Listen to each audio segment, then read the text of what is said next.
Hey there, hi there, Taurus, and welcome to your love reading for the month of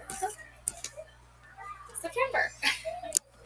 Um, so I'm going to be doing like a dark subconscious style love reading, just because that's what I feel the most drawn to, and I did just finish your dream readings.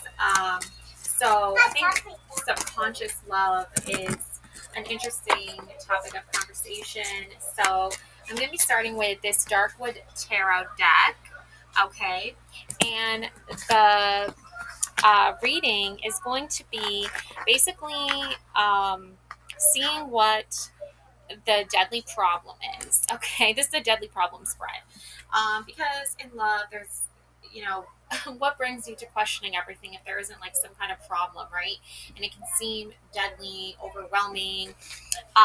So we have the situation at hand, and we have here the Seven of Cups as the situation. Okay, so that's the kind of energy that you're facing right now, Taurus. All right, so let's see here what the Seven of Cups energy is all about. So you're on a vision quest, okay? The Shadow Witch stands in an empty clearing. Its clearings in nature are metaphorical. They brim with future possibilities. If you desire something, make room for it. She sends 7 bats into the sky to do her bidding. 7 cups contain secret gateways to magic. Each cup connects to a major arcana archetype. From the left, the cup of stars relates to the Empress and the star signs of the zodiac. The silver moon cup connects to the high priestess's lunar essence. The snake cup represents to the Rider Waite Smith tarot lovers. The castle cup connects to the tower. The bejeweled cup connects to the wheel. The victory wreath connects to the world, and the dragon cup connects to the devil. Cup number 1, Empress, creativity. Cup number 2, High Priestess, intuition. Cup 3, Lovers, passion. Cup 4, Tower, disillusionment. Cup 5, Wheel of Fortune, fortune. Cup 6, World, integration. And Cup 7, Devil, temptation. Okay, so basically, all right, what you have here is all possibilities hang before you. Will you make a choice or enjoy languishing before the dazzling potentials? Anticipation, opportunities are ripe, reach out. Ask for help, go for it. Potential hangs before you like fat, ripe fruit on a tree. What will you select? Which option will you choose? All paths are inviting. There is no wrong answer. All lead toward the path of enrichment. Rewrite your story, redefine who you are, take action, step boldly, make the choice you've always desired, fill in your blank spaces. The witch stands with her back. Now, this is the shadow energy, okay? The witch stands with her back to the reader. Do you turn your back on something important? Do you turn away from a situation requiring further attention? Do you define yourself by the exclusion of a person, place, or thing? All right, so, yeah. Uh, so obviously you're probably going to be feeling a little bit of, rewrite your story type energy, okay? But at the same time, you're also like, how do you define rewrite your story? How is the story going to progress from here? That's like the situation, right? Is where you're at. So I'm kind of getting a little bit of a crossroads energy because you have a lot going on. At the same time, you're not sure what to do about that, right? And that can be very overwhelming. Now we have here the next card, and this is the deadly problem. All right. So you do have a situation, but now we're getting right to the root here of the problem, the main source here. And we have 10 of Swords. So 7 of Cups and 10 of Swords energy. This tells me right away, off the bat there, lots of bats, that when these two are together, there is a sense of confusion, but there's also a sense of release because now you're realizing what the confusion is. Okay, so 10 of Swords. So I'm going to take a look here at this 10 of Swords.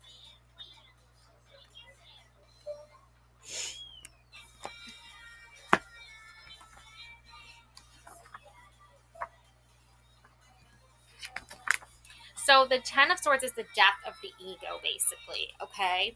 And that's a huge, major release for you because I feel like you are constantly surrounded by a lot of egotistical personalities. But for you, it's like you're now being released from that. The woman's body drapes across razor sharp rocks. Her body is stuck with 10 swords. Her right hand reaches out. Her left hand grasps a sword, yet no blood spills down her arm. She has finished the story um, on her own terms. The ego is destroyed. The dark night of the soul has ended and a new day begins. All right. And that's what you were waiting for, right? So the Ten of Swords appears when a situation has reached its conclusion. A lesson has been learned. A thought pattern is eradicated. The sense of self that was once defined by the mind no longer exists. It is the death card and the cessation of thoughts, ideas, and opinions that no longer serve you. All similar energy to the Seven of Cups. Okay, because the Seven of Cups is people, places, things. That's thoughts, that's ideas, that's opinions. Okay, people's thoughts, people's ideas, people's opinions. A lot to do with people here. Now, for the places and things that no longer serve you, these people live in certain places that no longer serve you. Okay, you're not leaving room in your space for them anymore. Sun rises in the distance to signify a new day. A spider rests on the jagged rock as a reminder that even the quiet mind will wake up again to spin a new story. This card is a reminder to make your new thoughts count. Release and expel what is dead and gone while creating space for expansion and vastness of the mind. Okay, you already set things in motion here, so you are ready for the expansion. The meaning, the cycle has ended. Destructive thoughts and patterns no longer hold you hostage. Everything you clung to in order to define yourself, even dark negative things, is gone and the cycle completes. This death above all others leads to the new emergence of your soul, possibilities, and a new narrative. Again, there's that theme of a new story. Okay, these two cards are very similar in getting rid of the illusions, getting rid of the distractions, and focusing on the main goal here. The main point of the story isn't that you have to define yourself by somebody else's thoughts or ideas. Okay, you get to choose your own thoughts, your own ideas. You get to form your own opinions, and that's what moves you forward, and that compels you to um, create a new narrative for yourself. Okay, one where you're no longer dealing with the Ten of Swords energy because you've completed that cycle where you needed to even be aware of the Ten of Swords to begin with.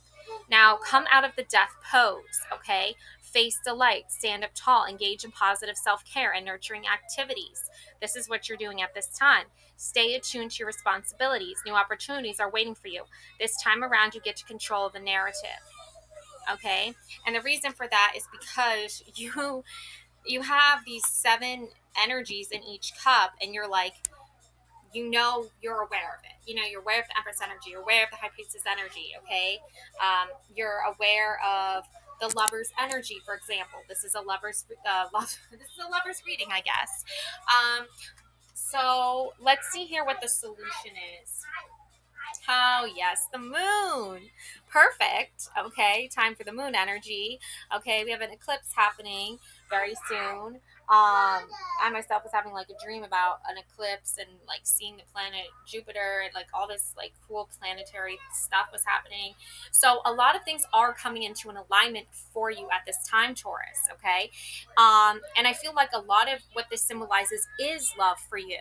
The moon does symbolize love for you. Okay, it can also symbolize lust as well, but I think depending on the context. Also, there's two towers here. Again, you have tower energy, which is all about breaking the cycle, right? The tower has to come down, the ego has to be destroyed. In a lot of sense, the tower does represent our ego and how it needs to be broken down, and that's a lot to do with, you know, your subconscious, and probably your unconscious too, if you're not like, really ready to accept or embrace the ego part of your life. And I think you were letting a lot of people with big egos control the narrative, control the story. But you yourself are at the heart of it. You yourself are at the center of it. Okay? These swords are piercing this woman's body all over. I feel like a lot of chakras were like out of alignment. I feel like your nervous system was like out of alignment. Like a lot of things were out of whack for you. And that has a lot to do with the moon's energy. It probably has a lot to do with the reason why there's an eclipse happening soon, too, because you have this need to release old patterns, release old cycles, and step away from that and break that. And I think you did that. And now you're able to welcome love into your life with a sense of purity and newness and freshness that wasn't there before because the same things just kept happening over and over and over again, that it just became chaotic. Because the moon can have sometimes kind of a little bit of a chaotic energy because it is feelings, it is emotions. Okay, so your solution here is the moon energy. All right. Um, yeah, there's even an energetic chakra spread here too, which I feel like I should do for you, Taurus. I didn't do it for Pisces, but I should do it for Pisces, or maybe do like a collective energetic chakra spread. But anyway, so let's get back to the moon energy here for you. Okay, let's see here, the moon energy.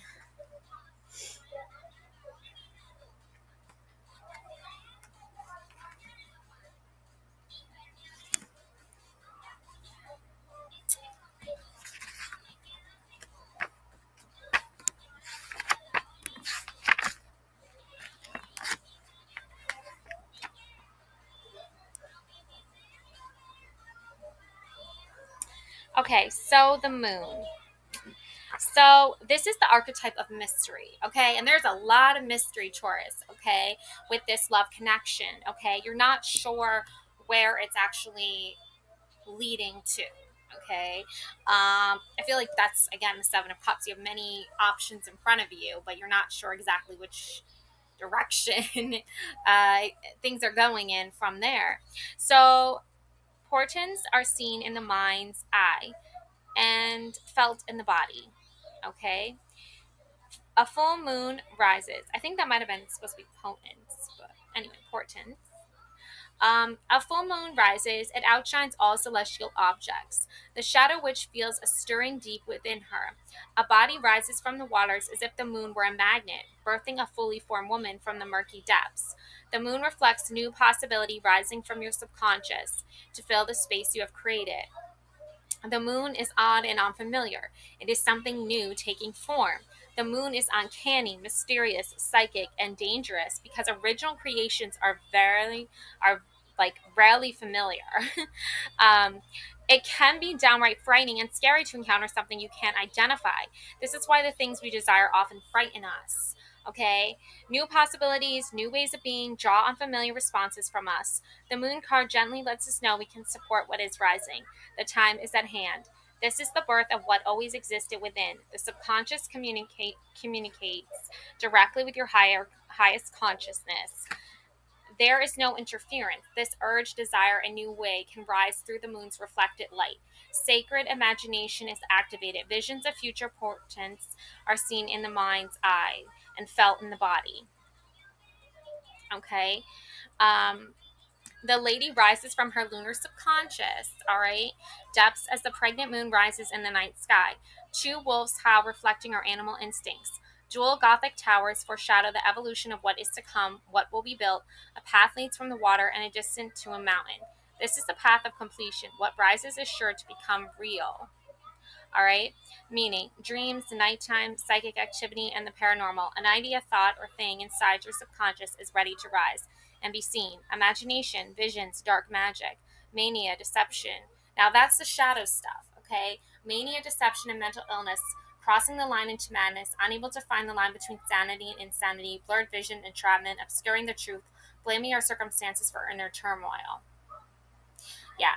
So I don't think what's happening here is that you are experiencing um like I don't think what you're experiencing is mania, deception, and mental illness. I think what you're experiencing is seeing somebody else's um like own entrapment that they built around themselves. Yeah, so I don't think what you're going through, I would describe as like mania or anything like that. I think that, sometimes in life, you might fall in love with a person that does go through, um, you know, some sort of mental illness or something like that. And that can cause destructive thoughts and patterns because, especially if they're not getting help, like if they're not, um, trying to find ways of, you know, um, keeping themselves well and keeping, the relationship healthy, and they just keep repeating the same patterns over and over again. You're there witnessing their illness, or you're there witnessing what they're going through. It's not, and in a way, you're going through it too, because you're seeing what is happening to the person that you're in love with, and you can only do so much. Like if they don't want to get better and they don't want to put their health as their top priority, you can try to convince them all you want to, but at the end, it's really up to them if they really want to get the help or not. And that can be destructive to the relationship. So, but I think what's happening here from this reading that I'm getting, that you are no longer going to let what they're going through affect your happiness, because self-care and self-love and taking care of yourself came through with the Ten of Swords. It's like you're no longer going to let what your person, because this is about a love connection. Okay. And I think what's happening here is that a lot of what you're seeing your person go through is a lot of shadow stuff, a lot of shadow work. And you want to be there for them and you want to support them. But at the same time, it's like you can only be there so much. You can only do so much. At some point, it's like you have to step away and take care of your own shadow work. You have to step away and take care of your own self. And that's why the Seven of Cups is here as well, because it's like you're no longer caught up in the illusion where you have to be everything and everyone. Everything. You don't have to be everywhere all the time for everyone. Okay. You're one person and you can't be there for everybody all at the same time. And I feel like what you do contribute is more than enough. And if they don't recognize it and they don't respect it, that's their problem. Okay, that's not your problem. That's not a you problem. That's a they problem. Okay, that's on them. Okay, but you're really just focusing here on keeping yourself healthy, keeping yourself well, leading by example. If your person doesn't want to follow your pathway to higher consciousness and doesn't want to, you know, I feel like there's dual Gothic towers here foreshadowing the evolution of what is to come, what will be built. Okay, and there's a path here, okay, in the middle. So I think your ego is over here, your person's ego is over there. There's a path in the middle, and the moon is kind of what connects you to each other. Okay, but at the same time, it's like you have to focus on your own work and your own self, and they have to focus on their own work and their own self. And two paths meet in the middle somewhere, right? So there's that idea that um things can work out with this person. Okay, but again, sometimes things take a drastic turn and very horrific ways. Okay, especially when you're dealing with somebody who isn't focused on their health, and they don't have a good support system, they don't have a good support team, or they feel like they can't trust people or whatever. So I just think you have to remember at the end of the day, it's like you can be there for them as much as you can, but not at the expense of your own well-being. All right, because that just becomes codependent, and you don't want to be. Codependency is not love. Okay, it's not. It's taking care of someone who can take care of themselves, but chooses not to. Right. So that's the thing with that. All right, so now I'm going to pull some romantic tarot cards for you. So, ooh, good. Look at this. Okay, we got the Wheel of Fortune. Okay, we got the compass here. this man and woman are holding hands. You can see their shadow selves. You and your person, like, you do want to hold each other. You do want to support one another. The shadows are very representational of the fact that there is something very deep and subconsciously rooted here that connects you both very strongly towards each other. But again, if this person isn't going to do their shadow work, and this is how coming up with the Seven of Cups in alignment with the Seven of Cups. So if this person is going to try to hold you to a high standard, you know, the Empress energy is a very loving, nurturing energy. But if they can't love and nurture you back, that's a very one-sided relationship. The High Priestess trusting her intuition, but is your person trusting their intuition, or are they letting their ego guide them? You know what I'm saying? Like, you're already here. You're already at this place where you are aware of these things, of this higher consciousness, of doing the work that is needed and necessary to form a complete union, to form a love connection that's healthy and supportive and constructive. This card is showing up as saying your person wants to be there with you, right? So, and I'm getting, like, in Pocahontas, John Smith gave Pocahontas this compass. So if she ever, you know, felt lost, she could look at it and point her in the right direction. And then Mother Willow was like, let your spirit guides guide you, right? Listen with your heart. So ultimately, Pocahontas did not end up with John Smith. Okay, she ended up with, like, John Rolfe, I think. So in the second one. But I feel like the point here is that you might be connected to this person, and this person also might just be for a season. They might be pointing you toward your future and what you are going and who you're going to align with as well. So take it as it resonates. If your person isn't someone who does their shadow work, and there's somebody who doesn't take wellness and physical and mental health very seriously, and then that can be a problem, because, you know, that's, you know, how long are they going to do that for before it's like, this isn't really like a love story anymore. This is somebody who can't even take care of themselves, let alone take care of me. You know what I'm saying? So you have to think about that and consider that. So maybe this is a lesson in, you know, if you've already parted ways with this person, Taurus, then maybe this is a lesson that you're going to take with you into your next relationship. Is there's somebody who wants to hold you when you're sick. They want to nurture you. They want to try to, I feel like encompass is the word I'm getting, encompass you in love and care, and make you feel a certain type of way. And if you can do that for them and they can do that for you, that's great. That's amazing. But if you're constantly there for them and they're not there for you in your times of sickness and your times where you need support, you got to think about that. You got to consider that. Okay. So let's take a look here at this Ten of Swords. And the Wheel of Fortune is fortune. So your fortune is your fortune. I feel like you're very fortunate in knowing that there are blessings to be received. There is happiness to be received. And you're not going to lose sight of that, regardless of your circumstances, is that you're going to remain positive even in the darkest of times. And that's that moon energy. That's that reflected light. Okay, rise through the moon's reflected light. Okay. So, you know, I don't even know what the word portents means, portents, but, like, I don't know if that was like a typo or if that's like just a fancy word for something, but I'm going to look it up real quick. Portent. Because it says here, visions of future portents.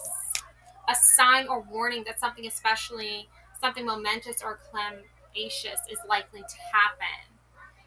Yeah, they believe that wild birds in the house were portents of death. Oh, like a sign. Oh, okay. Okay. Okay, yeah. An omen. Oh, okay. So it's like an omen. Okay, so yeah, you're starting to see the omens here. Yeah. Interesting. Okay, well, let's see what the Ten of Swords energy is, because maybe that's going to be our omen. This next card is going to be your omen. Okay. Ooh, alrighty. We got the Six of Pentacles. All right, so this woman is like at a market, and there's a man drawing a sketch of her. He's drawing people at the market, and this woman is like looking very happy. She's shopping, she's posing. I like this because you're going from an energy where you probably were like, Ten of Swords isn't an energy where you particularly feel like at your best, okay? Oh no. Ah, I moved the screen. It should still be recording though. Uh, okay. Yeah, it's still recording, but I'm not sure. Okay, there we go. But anyways, yeah. So the Six of Pentacles is like, again, like you probably weren't feeling at your best with this Ten of Swords energy because you were in a very like raw place. You know, you were feeling betrayed. This is always a card of betrayal, but you're also released from these people and these energies that betrayed you because you no longer have to, you don't owe them anything. You don't owe these people who hurt you anything, who put you out of alignment. Okay.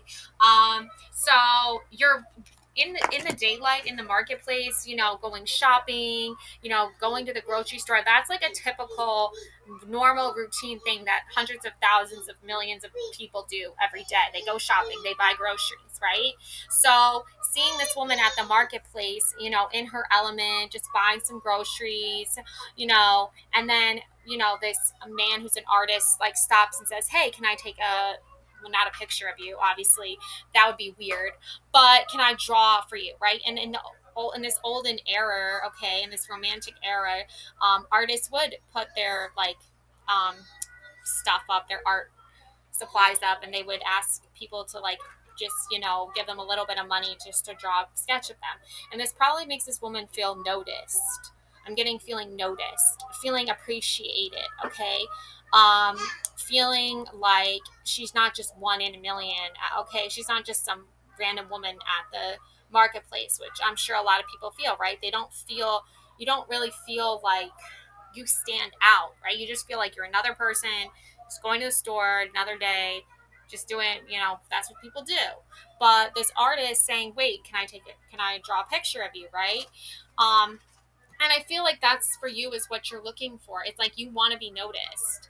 Okay. You want people to stop and be like, wow, there's, you know, there's Taurus. She's a beautiful woman, you know, a beautiful man, a beautiful person. Like this is something that makes you feel special and unique. So nowadays, you're probably not going to see somebody just standing around drawing pictures of people at the store. But, you know, maybe if you're walking the streets of like Paris and there's like a market or something, but you know, you're like being noticed, you're being recognized. And I feel like even if you're like seeing, you know, somebody like hearts one of your pictures on social media or gives your video a thumbs up, or you know, a friend says, oh wow, you're like, I love this pictures you did, or you look really good, or whatever, you know, things like that make you feel noticed, make you feel seen. And doesn't have to be like a love interest either. It can just be anybody just making you feel a little bit more loved and special, okay? Because you don't want to be stuck in this Ten of Swords energy forever, okay? And so now we have the Moon card. um okay, yeah, so we have the Knight of Swords here. Okay, so I feel like this man, this soldier, uh, you know, you know, people don't really dress this way anymore. But I think that the point of this energy is enough, right? Enough said.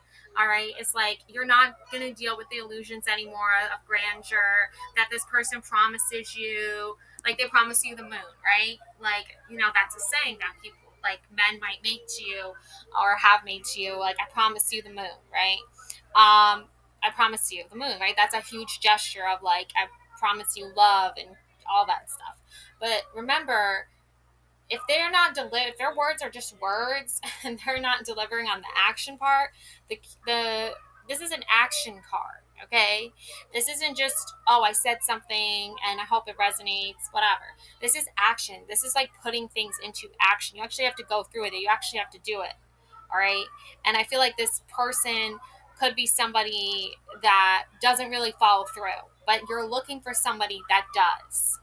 Okay. So take it as it resonates. Maybe there is somebody coming through with flowers. Maybe there is somebody coming through, you know, ready to take action, ready to take you out on a romantic date, ready to make that initiative, ready to say, wow, I love this picture of you. You look absolutely beautiful. Make that gesture, make that statement known. Okay. If that's not happening, then I don't, count your blessings that, this person is showing you who they really are. Okay. They're not emotionally available, and they're withdrawing, and that is not something you are looking for. You're looking for somebody who is very there and present. Okay. So, um, that's what I have for you, Taurus. I hope that resonates. Again, follow your heart. Subscribe to this channel. Give this video a thumbs up. Love and light always. Thank you so much for watching, Taurus. I'll try to do like a energetic chakra reading soon. Alrighty. Love and light always. Bye.